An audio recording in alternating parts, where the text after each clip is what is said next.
Hi guys, అందరు ఎలా ఉన్నారు? బాగున్నారా? నేను బాగున్నాను ఫ్రెండ్స్. ఇవాళ అయితే సింపుల్గా చేసుకునే ఫ్రైడ్ రైస్. ఎలాంటి బఠానీలు లేవు, ఎలాంటి మన పన్నీర్స్ లేవు, ఏం లేదు. ఇంట్లో ఉన్న హ్యాపీగా ఇంట్లోనే మనం వెజిటబుల్స్తోనే ఫ్రైడ్ రైస్ ఎలా చేసేసుకోవచ్చు నేను చూపిస్తున్నాను. సో ఫస్ట్ అయితే నెయ్యి, నూనె సరి సమానంగా వేసేసుకోవాలి. తర్వాత వెల్లుల్లిపాయలు వేసుకోవాలి. తర్వాత లవంగం, సాజీరా, దాల్చిన చెక్క, అవి కూడా కొంచెమే కాదు తప్ప ఎక్కువ వేసుకోకూడదు. అవన్నీ వేసేసుకున్నాక నేను ఉల్లిపాయలు వేసుకున్నాను. సన్నగా తరిగిన ఉల్లిపాయలు, క్యాప్సికమ్, అలాగే క్యాబేజ్. మీరు గమనించుంటారు, నేను ఈ మాట సన్నగా తరగకుండా అన్ని పొడవుగా తరిగి వేసినాను. సో అన్నీ బాగా వేగిపోయాయి. సో ఇప్పుడు నేను అంతా ఉప్పు కూడా వేసేసుకున్నాను. వెల్లుల్లిపాయలు వేసుకున్నానని చెప్పాను కదా, ఇంకెలాంటివి వేయట్లేదు. ఇప్పుడు నేను సోయా సాస్ వేస్తాను. అలాగే కొంచెం టమాటో సాస్ కూడా వేసేస్తాను. కొంచెం స్పైసీనెస్ ఉంటుంది, ప్లస్ ట్యాంగీగా కూడా కొంచెం స్వీట్నెస్ వస్తుంది కదా మనకి, అది కూడా ఉంటుంది. అది కూడా వేసేసాను.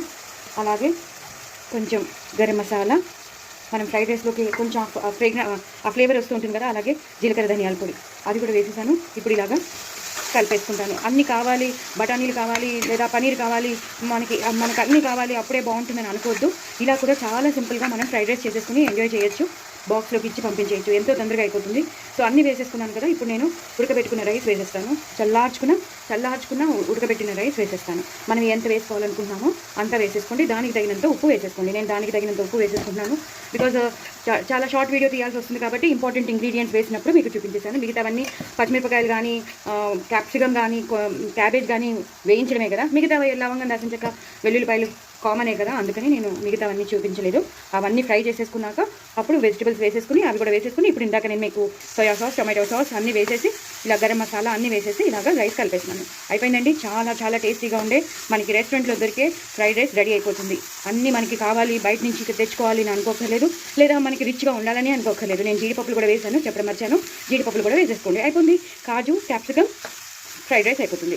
ఇంకేం కావాలండి? క్యాబేజ్ ఉంది, అన్నీ ఉన్నాయి. మనకు కావాల్సిన ఫ్లేవర్స్ అన్నీ వచ్చేస్తాయి. ఇంకెందుకు ఆలస్యం, తప్పకుండా చేసుకోండి.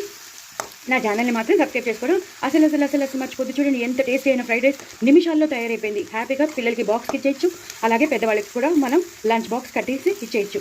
చక్కగా రెస్టారెంట్లో ఉన్న ఫ్రైడ్ రైస్ తింటున్నట్టు వాళ్ళకు ఉంటుంది. మరి ఇంకెందుకు ఆలస్యం అండి, తప్పకుండా చేసుకుంటారని అనుకుంటున్నాను. చూడండి ఎంత ఆ కలర్ వచ్చేసింది, అదంతా వచ్చేసింది మనకి. సూపర్ ఉంటుంది మనకి. సోయా సాస్ కానీ, టమాటో సాస్ ఫ్లేవర్ కానీ, జీడిపప్పులు కానీ, క్యాప్సికమ్ కానీ. లాస్ట్లో మాత్రం చెప్పడం వచ్చాను, కొంచెం నెయ్యి వేసేసుకోండి. అయిపోయిందండి. చాలా రిచ్గా ఉండే, చాలా టేస్టీగా ఉండే మనకి క్యాప్సికమ్ కాజు ఫ్రైడ్ రైస్ రెడీ. బాయ్ అండి. తప్పకుండా చేసుకోండి, ఎంజాయ్ చేయండి. నా ఛానల్ మాత్రం సబ్స్క్రైబ్ చేసుకోవడం అసలు మర్చిపోదు. బాయ్ అండి. కొంచెం మిరియాల పొడి కూడా వేయాలండి, మర్చిపోయాను. మిరియాల పొడి వేయకపోతే ఎలాగా, కొంచెం మిరియాల పొడి ఇట్లా నేను పౌడర్డ్ మిరియాల పొడి నా దగ్గర ఉంది. సో పౌడర్డ్ మిరియాల పొడి నేను వేసేసాను. అయిపోయిందండి. సూపర్ ఎక్స్ట్రాడినరీగా ఉంటుంది. మిరియాల పొడి మాత్రం కంపల్సరీ వేయండి. నేను బాయ్ అండి.